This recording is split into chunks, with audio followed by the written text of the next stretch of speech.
saya bagi just sedikit description what is PhD. PhD is actually you do work with fully research that the first syarat adalah penyediaan laporan. So laporan itu adalah thesis. Second syarat adalah having viva voce. Tapi viva voce itu ada setengah universiti, di setengah negara mungkin tak ada. Syarat utama adalah PhD report, thesis. So kalau thesis tu tak siap lah. Tak adalah PhD-nya. So thesis report tu. So kenapa kita buat research adalah kerana kita nak sama ada kita nak menyelesaikan sesuatu masalah atau benda tu tak bermasalah tapi benda tu worth to improve. So ada dua benda saja. So satu adalah untuk menyelesaikan masalah, kedua adalah to improve certain situation. So kalau you nak solve masalah, that's mean you going to propose a solution. Kalau you nak improve something, that's mean you going to propose something in order to improve lah. So either one sajalah. So this is the two thing why you decide to do research, must focus on these two elements. Either you start with having a problem or you start with something that you want to improve. Then from there, baru you boleh tahu apa you nak buat. Okay.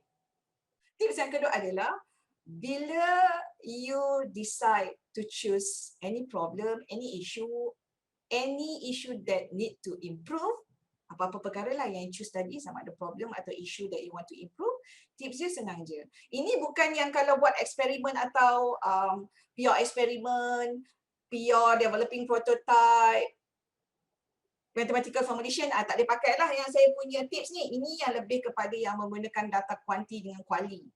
Jangan tersalah sebab research ni banyak. So yang macam saya punya bidang lebih kepada social science, management. So yang pakai data kuali dengan kuanti. So selain daripada itu mungkin tips saya ni tidak terpakai. Okay. So apa tadi? Okay, tips dia adalah bila you dah identify certain issue or problem, sama ada you going to solve it or you want to improve it, the tips is how you going to solve or how you going to improve in order for you to know what type of data that most appropriate to use in order to solve it. Sebab kenapa nak data? Doktor, saya ni regional manager cik ataupun branch manager, kerja dah 10 tahun, dah 15 tahun, bukan 15 tahun, dah 20 tahun dah doktor. All problems semua dah dekat fingertips dah. Kenapa still nak data? Data semua saya dah ada dah dekat site. Kenapa still nak literature kan? Kenapa still nak data? So when you having an idea that is you propose, you come up with an idea, this is the problem that I have identified. This is the issue that I have identified. You identified. You proposing the idea. So you kena prove. Because when you cakap ini problem yang saya highlighted. So the expected solution is like this. So you propose the solution.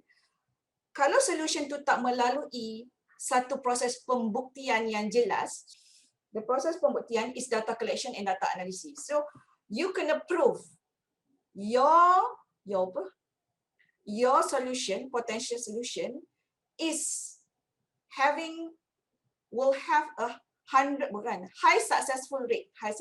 Sebab tu kena proof through the data collection and analysis. Macam you buat proposal business lah. Kan ni proposal business, dalam berapa lama you akan dapat return of ROI, return on investment. Bila you boleh dapat profit. So you kena tunjuk feasibility study kan, tahun ke berapa. Tahun pertama breakdown. So that is how you show. So same goes with academic work, academic research, pure research work. Research work kena proofkan melalui data collection. Daripada masalah tersebut, masalah yang you dah identify untuk you solvekan dalam kajian you ni, the trick and the tip is, if the problem, if you're going to solve it, it needs something to measure. Macam kalau you nak solve perkara ni, kalau you nak solve this problem related to performance. Performance apa worker performance, for example. Worker performance. So benda tu performance. Maybe you nak kena measure. You nak calculate. If it's need to have measurement, calculation, testing, maksudnya data ni, maksudnya research you memerlukan data jenis kuantitatif. Just give you some tips. So kalau benda tu, masalah you tu, you agak-agak, kalau nak solve masalah aku ni, aku nak kena measure, aku nak kena count, aku nak kena test relationship. Maksudnya itu adalah masalah yang perlu diselesaikan dengan penggunaan data kuantitatif. Okay. Kita tak discuss yang mixed method, saya terus jurus kuali dengan kuanti. Of course, you can have mixture.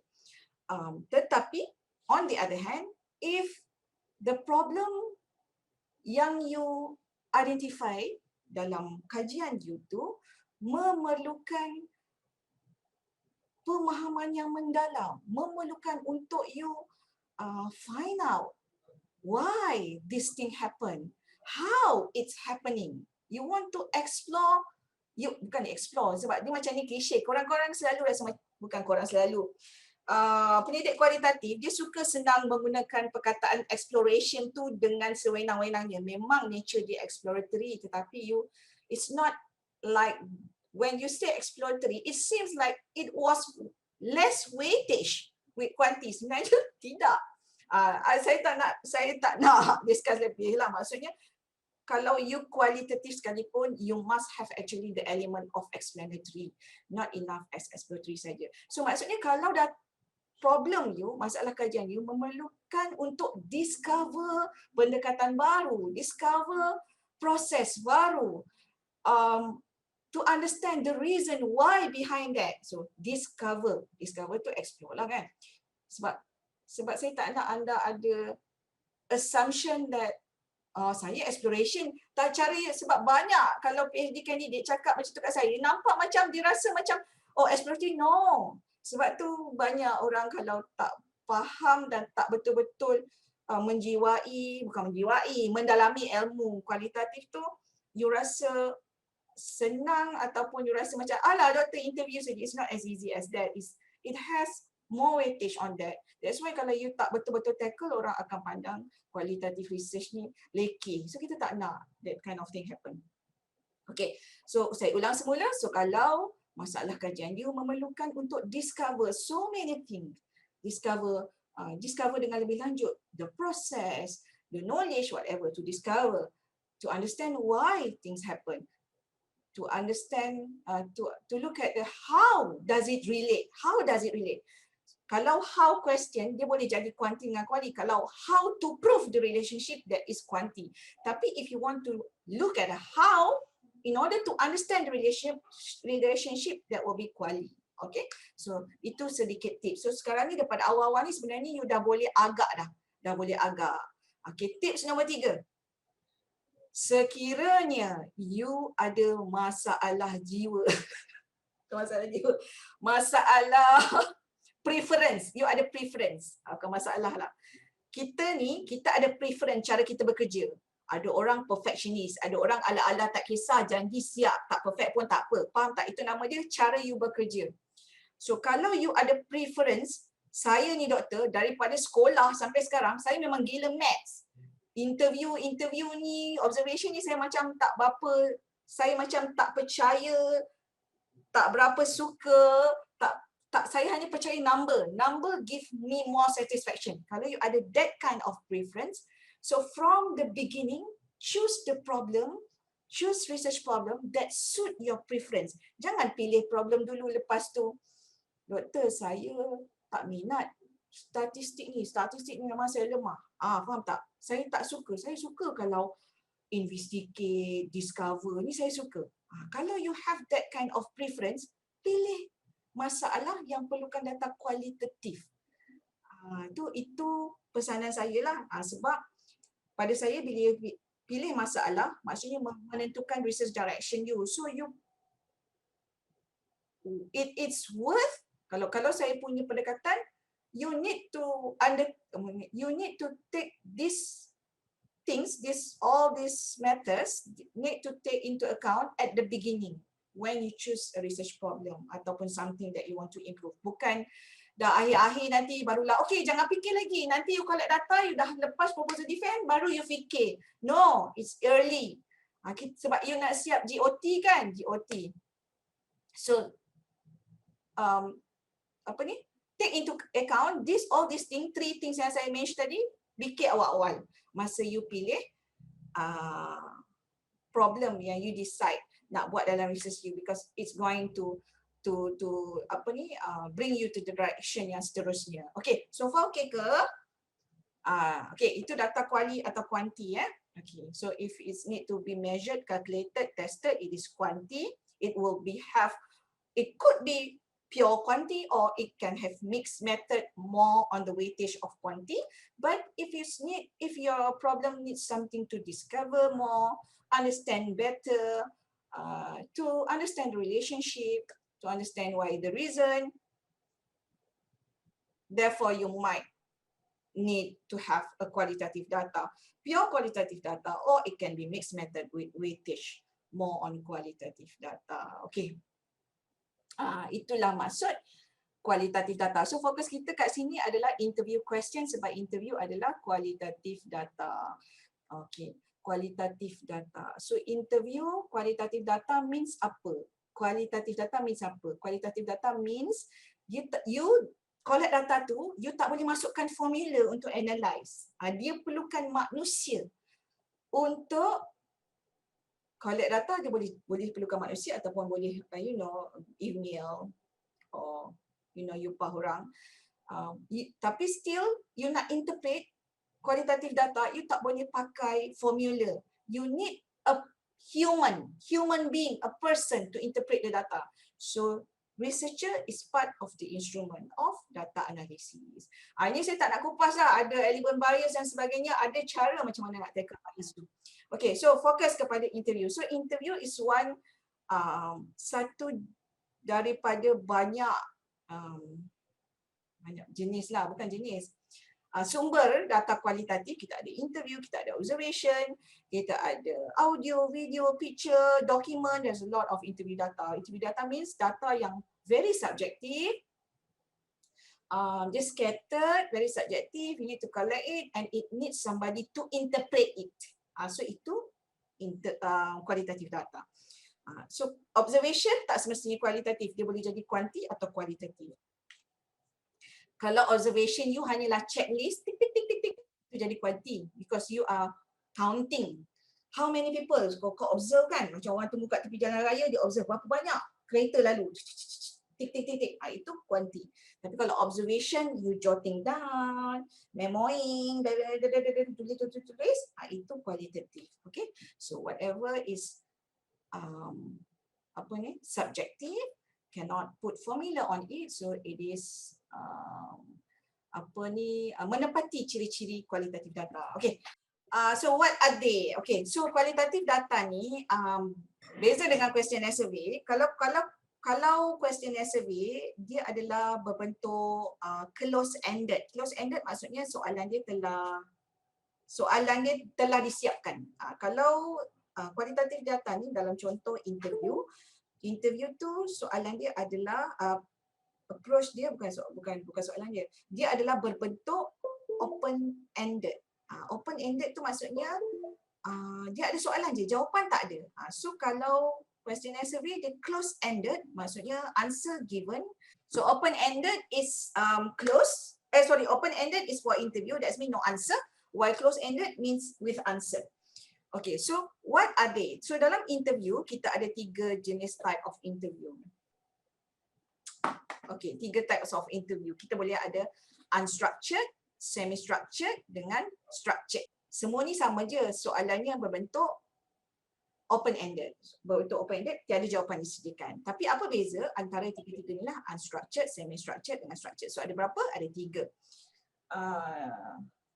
Kalau nak, ini maksudnya yang saya share ni slide kan, so you tak boleh nak code. Kalau you nak code, you kena beli buku saya lah. Dalam ni ada cerita lah dia punya definition. Saya bagi definition kat dalam ni tapi tak adalah quotation. Sorry, citation.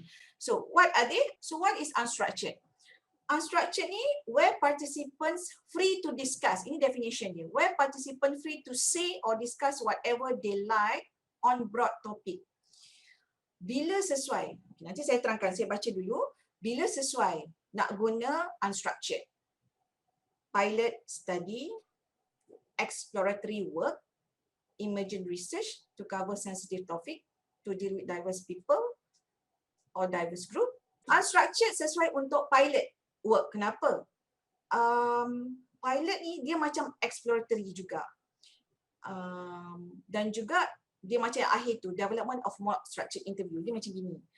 Sekiranya research you ni memang nak pakai interview untuk main data collection. Sebab bila buat PhD, dia akan ada pilot stage, pilot study kan. Bila pilot study, bila main data collection you nak pakai interview, pilot study tu macam mana you nak pilotkan interview tu? Okay, kita nak pilotkan interview. Soalan interview tu biasanya untuk pilot study, tujuan kita buat soalan interview sebelum kita pergi main data collection, kita kena pilotkan interview question. Kita sesuai pakai unstructured. Unstructured tu soalan dia kita belum spesifikkan. Tujuan dia adalah untuk explore soalan-soalan yang lebih berpotensi. Jadi kita buat unstructured tu soalan tu umum je. Contoh ada 10 soalan. List sahaja. Dia tak ada anak-anak. Tujuan dia adalah untuk you develop more structured interview yang kat bawah sekali tu. So it's relate with pilot. So apa you nak pilotkan? You guna unstructured to explore more potential issue or more untuk discover perkara yang lebih banyak, untuk discover more information. So therefore, bila you nak develop soalan interview untuk main data collection, dia akan lebih spesifik dan detail. So spesifik dan detail tu kita panggil more structured. Kita panggil dia more structured. Okay. Kita panggil dia more structured. Itu satu. Pilot, you buat unstructured, you list down 10 soalan yang tak ada anak untuk you discover more, sebab you tak nak bagi limitation di awal-awal ni. You nak bila buat pilot tu, you interview expert, series of expert, sama ada academician atau practitioner dalam bidang kajian yang you buat. Bila you interview mereka dengan soalan yang lebih umum, maka mereka akan memberi input-input yang lebih fokus untuk you develop more structured interview procedure for main data collection you. Itu satu. Tapi that is how I do it bila saya buat PhD dulu dekat UK. Tapi saya tengok, tapi tak juga, you can do like that, ataupun satu lagi, boleh juga, you can have unstructured untuk have as your pilot to have more, to give you more information towards development of more structured interview for your main data collection. You boleh juga buat, katakanlah you buat pilot study you guna soalan yang structured. Biasanya ada juga orang tak pakai unstructured untuk pilot, dia pakai yang structured, yang ada anak soalan, ada anak-anak. Yang itu biasanya, bukan biasanya, boleh juga dibuat untuk pilot, tak pakai unstructured, pakai semi-structured. Maksudnya dia ada soalan, ada anak-anak. Boleh juga dibuat untuk pilot, lebih kepada content validity dan juga improvement of the soalan itself. Maksudnya, you pergi interview juga expert, ask them whether the soalan is sesuai ke, tak sesuai ke, ada perlu penambahan ke, tak ke. Ada juga yang buat begitu untuk pilot. Mereka tak pakai unstructured. So it depends yang mana satu nak guna. So it could be unstructured that have a broad, sebab dia macam ni.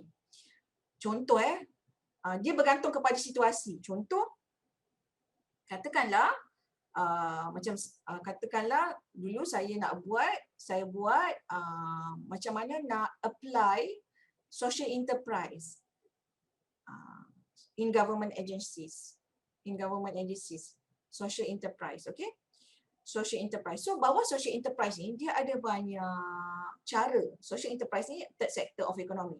Dia ada banyak pendekatan. You boleh buat CSR, you boleh jadi NGO, you boleh jadi koperasi. So saya Bila saya baca literature, itu adalah information saya dapat. So saya kata, saya ni nak buat dalam konteks Malaysia. So I'm not sure whether I should. Takkan aku nak cover semua. Takkan aku nak CSR nak buat NGO nak besar. So let me go interview expert, ask them, dalam konteks yang saya nak buat ni, Malaysia, konteks government agencies, mana lebih sesuai? So nanti mereka cakaplah CSR ke, kooperasi ke, combination of something ke. So daripada situ baru saya create soalan untuk main data collection yang lebih structured. Itu maksud dia. Kalau you guna unstructured for your pilot. Okay. So boleh faham sebab saya tulis itu pilot work. So pilot could be unstructured ataupun structured. Tapi saya dah jelaskan antara keduanya tadi. Yang kedua tadi, yang dekat list ni tulis itu exploratory. Exploratory means macam ni. Sekiranya you punya research perlu mix method. Mix method data kuanti dengan data kuali. Mix kan. Makanya selalunya yang pakai mix method yang dia perlu exploratory work ni, mix method dia kuali dia tu kecil weightage. Kuanti dia yang besar. So before dia buat questionnaire survey, dia explore dulu. Mungkin dia start dulu dengan exploration on the variables, baru dia testing. Baru dia buat run questionnaire survey. So for exploratory work first. Itu dilihat dalam konteks exploratory work. Maknanya mixed method, mungkin you punya mixed method kuali itu kecil, so you want to start with exploration first, then you going to run the questionnaire survey. Itu satu. Boleh juga kadang-kadang yang buat mixed method, kuanti dia besar, kuali dia kecil, dia run questionnaire survey dulu, lepas tu bila dia run questionnaire survey dah siap, questionnaire survey dia weightage yang besar, baru dia interview. Interview tu just macam nak confirm je, betul tak dapatan itu as its say value and everything. So macam nak confirm ataupun support saja. So itu lebih kepada mixed method yang di akhirnya kuali lah. Tapi selalunya mixed method kalau pakai unstructured ni dia lebih kepada sesuai unstructured ni untuk explore saja. Untuk saya nak tahulah variables yang apakah faktor-faktor. So faktor-faktor tu variable. So you pergi interview dulu. So explore dulu. Kemudian baru you createkan questionnaire survey untuk test the variables ke, test the component dan sebagainya. Itu untuk exploratory work. Okay. Emergent research ni adalah dia macam exploratory juga, cuma dia adalah benda tu baru, sebelum ni tak pernah berlaku kan. Macam sekarang COVID, benda ni tak pernah berlaku. Orang semua terkejut, kenapa? Aku tak faham kenapa makin lama makin tinggi COVID punya statistik dekat Selangor, orang masih keluar, orang tak nak duduk rumah, bawa anak keluar, contoh. So emergent research, sebab benda ni orang tak tahu, tak pernah hadapi situasi COVID, tak tahu betapa seriusnya perkara ni. So emergent, tiba-tiba pun boleh pakai unstructured. Kenapa? Sesuai sebab dia benda baru, jadi dia tak ada banyak information lagi. We still adjusting. So boleh juga pakai unstructured. Okay, unstructured dia tak ada anak, dia adalah list of question yang broad. So to cover sensitive topic. Unstructured juga sesuai kalau kajian yang you buat tu dia topik dia sensitif. Dia tidak boleh soalan yang terlalu structured, ditakuti akan memberi akan menyusahkan ataupun membuatkan partisipan you tak selesa. Topik tu sensitif, so tak boleh terlalu spesifik. You kena ringan-ringan je. Kan contoh you tanya macam mana apa yang sensitif? Contoh isu LGBT lah. LGBT apa? Isu transgender. So mungkin you tak boleh terlalu, orang-orang macam ni kan sensitif. So you tanya soalan tu light je. So dia macam broad je. So boleh pakai unstructured juga. Okay. To deal with diverse group. Contoh kalau kajian you ada beberapa group yang you pergi contoh Sabah atau Sarawak, dia ada banyak etnik. You ni nak kaji tentang penduduk asal Sabah, contoh penduduk asal Sarawak. So dekat Sabah Sarawak ada banyak etnik. So takkanlah jenuh lah kau nak buat soalan berbeza. So buat soalan yang unstructured. Okay, to deal with those. So yang akhir sekali tu dia berkait dengan pilot. Okay, so far okay, boleh faham unstructured. So far okay doktor, cuma saya nak tanya sikit lah. Pilot ni saya masih keliru sama ada dibuat selepas kita mulakan data collection ataupun sebelum kita mula data collection. Because saya punya lebih kepada development of an instrument. Jadi kalau kita go pilot, maknanya we are already macam melangkau proposal stage. Itu yang saya faham lah. Takut saya tak faham. Tu nak minta doktor ulas sikit lah. Okay, research you pasal apa tadi? Boleh sedikit working title?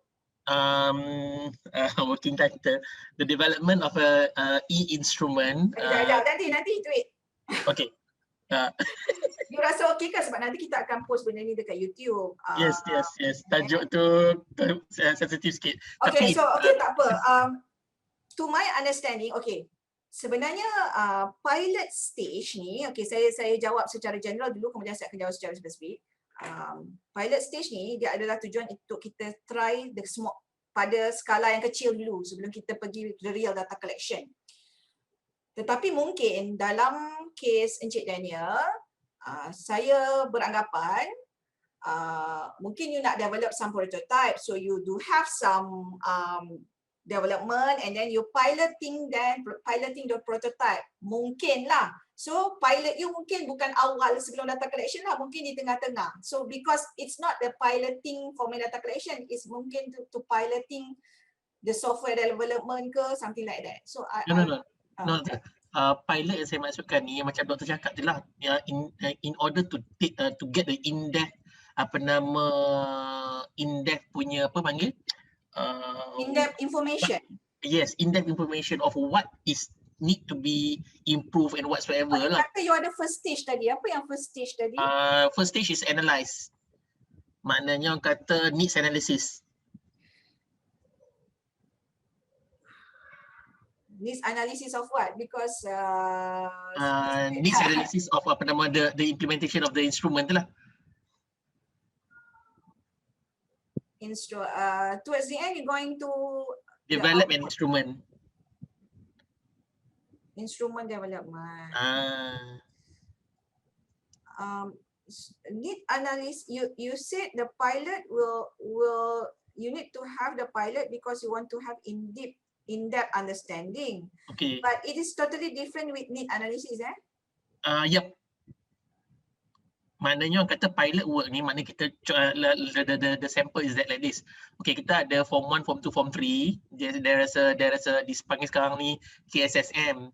So in order to know what are the topics that needs to be identified. Okay, Daniel. It's not that I don't want to ask, because in order for me to ask, I need to correct more. So this thing I will put on YouTube. I don't want to jeopardize your work.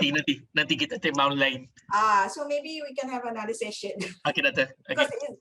To have so I hope you understand. Dalam kualitatif data ni, kualitatif data dalam any research pun kita tak boleh nak, especially dalam kualitatif lah, because there's a lot of thing need to.